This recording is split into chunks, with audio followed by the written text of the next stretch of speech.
సింగరేణిలో వెలికితీసిన బొగ్గు మాయమవుతోందా? మట్టి కుప్పల మీద బొగ్గు పోసి అవే నిల్వలని చూపిస్తున్నారని ఆరోపణల్లో నిజమెంత? కొద్ది రోజుగా సింగరేణిలో బొగ్గు నిల్వలపై రాజకీయ రగడ సాగుతోంది. కోల్ బెల్ట్ ఏరియాలో టన్నుల కొద్దీ బొగ్గు మాయమైందంటూ ప్రతిపక్షాలు ఆరోపిస్తున్నాయి.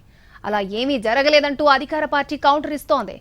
అధికారులు సైతం ఆధారాలుంటే ఇవ్వాలని కోరుతూనే బొగ్గు రాయి కూడా బయటకు వెళ్లే పరిస్థితి లేదంటున్నారు. సింగరేణిలో బొగ్గు మాయమైందంటూ తెలంగాణలో రాజకీయ రచ్చ జరుగుతోంది. సింగరేణిలో పెద్ద ఎత్తున అవినీతి జరుగుతోందని సిద్దిపేట ఎమ్మెల్యే హరీష్ రావు ఆరోపించారు.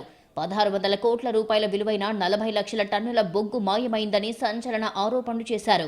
అదే సమయంలో టెండర్ల స్కామ్, సోలార్ విద్యుత్ స్కామ్ పేరుతో నిధులు దారిమళ్లాయని, దాని వెనుక ప్రభుత్వ పెద్దల హస్తం ఉందంటూ తీవ్ర ఆరోపణలు చేస్తోంది BRS.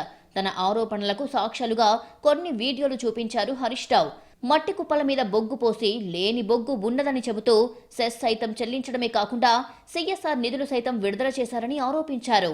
BRS working president KTR కేంద్ర మంత్రి కిషన్ రెడ్డికి లేఖ రాశారు. అవినీతిపై విచారణ చేసి నిజాలు నిగ్గు తేల్చాలని కోరారు. కేంద్ర మంత్రి కిషన్ రెడ్డి సైతం సీఎం రేవంత్ రెడ్డికి లేఖ రాశారు. లేఖల సమరంతో ప్రభుత్వం రంగంలోకి దిగింది. ఉప ముఖ్యమంత్రి భట్టి విక్రమార్క, మంత్రి శ్రీధర్ బాబు శ్రీరాంపూర్ ఓపెన్ కాస్ట్ గరణి సందర్శించారు. బొగ్గు ఉత్పత్తి, స్టాక్, రవాణాకు సంబంధించి పూర్తి వివరాలు అడిగి తెలుసుకున్నారు. అధికారులు కూడా పూర్తి నిఘా మధ్య బొగ్గు ఉత్పత్తితో పాటు నిల్వలు, తరలింపు జరుగుతున్నాయని స్పష్టం చేశారు. బొగ్గు రవాణా పూర్తిగా విజిలెన్స్ డిపార్ట్మెంట్తో పాటు కంపెనీ సర్క్యులర్స్ కు లోబడి మాత్రమే జరుగుతోందని చెప్పారు.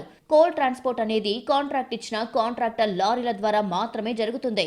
ఇలా సిస్టంలో ఎంట్రీ అయిన లారీకి జీపీఎస్, RFID ట్యాగ్ ఉంటుంది.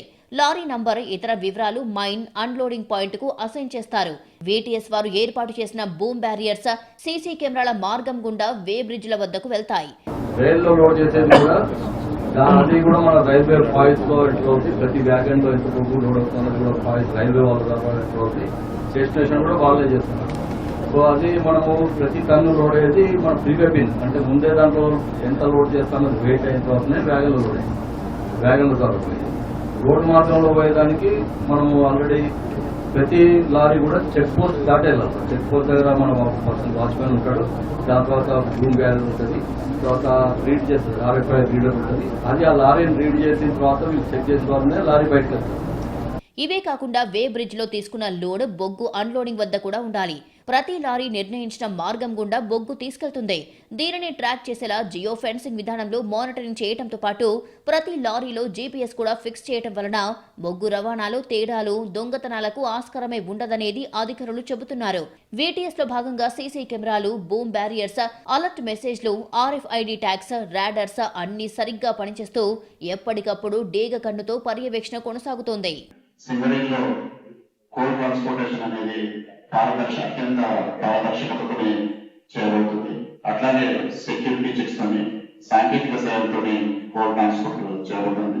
సింగరేణిలో కోల్ ట్రాన్స్పోర్ట్ అనేది ముఖ్యంగా 85% రైలు మార్గం ద్వారా, 15% రోడ్డు మార్గం ద్వారా చేయబడుతుంది. ఈ రోడ్డు మార్గం ద్వారా చేయబడిన వాటికి కేటాయింపులు, బొగ్గు కేటాయింపులు అనేది కార్పొరేట్ మార్కెటింగ్ డిపార్ట్మెంట్ ద్వారా చేయబడుతుంది. బీఆర్ఎస్ నేతల ఆరోపణల నేపథ్యంలో ఉప ముఖ్యమంత్రి భట్టి విక్రమార్క బొగ్గు ఉత్పత్తి, నిల్వలు, ఎక్స్పోర్టుపై అధికారులతోనే బాహ్య ప్రపంచానికి తెలియజెప్పించారు. ఒక్క బొగ్గు ముక్క సైతం బయటికి వెళ్లదంటూ ప్రతిపక్షాలకు కౌంటర్ ఇచ్చారు భట్టి విక్రమార్క. రాజకీయ లబ్ధి కోసం నిరాధార ఆరోపణలు చేయటం తప్ప ఇలాంటి నిజం లేదంటూ భట్టి ఘాటుగా స్పందించారు. సింగరేణిని ప్రైవేటు పరం చేసే బీజేపీ, బీఆర్ఎస్ కుట్రలను తిప్పికొడతామని, అలాంటి అవినీతి గద్దలను సింగరేణిలో వాలనీయమంటూ హెచ్చరించారు భట్టి విక్రమార్క.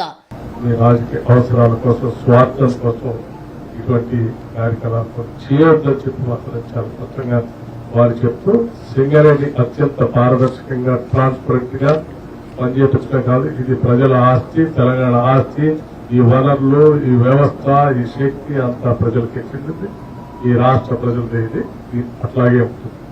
దోపిడీదారులను కానీ, త్యాగలను కానీ ఇది కన్నెత్తి కూడా చూడలేదు. టీఆర్ఎస్ అధ్యక్షురాలు కల్వకుంట్ల కవిత బాయిబాట చేపట్టారు. తన పర్యటనతోనే బీఆర్ఎస్ నిద్రలేచింది అంటూ కవిత ఎద్దేవా చేశారు. రేవంత్ రెడ్డిని కాపాడేందుకే హరీష్ రావు ప్రయత్నిస్తున్నారు అంటూ దుమ్మెత్తిపోశారు. బీజేపీ నేతలు సైతం సింగరేణి భరోసా పేరుతో కోల్ బెల్ట్ ఏరియాలో పర్యటించారు. నిజాలు నిగ్గు తేల్చాల్సిందేనని డిమాండ్ చేశారు. సింగరేణిలో గతంలో ఎన్నో అవినీతి అక్రమాలు జరిగినా బయటకు రాలేదని ఈసారైనా నిష్పక్షపాత విచారణ జరపాలని కార్మికులు కోరుతున్నారు.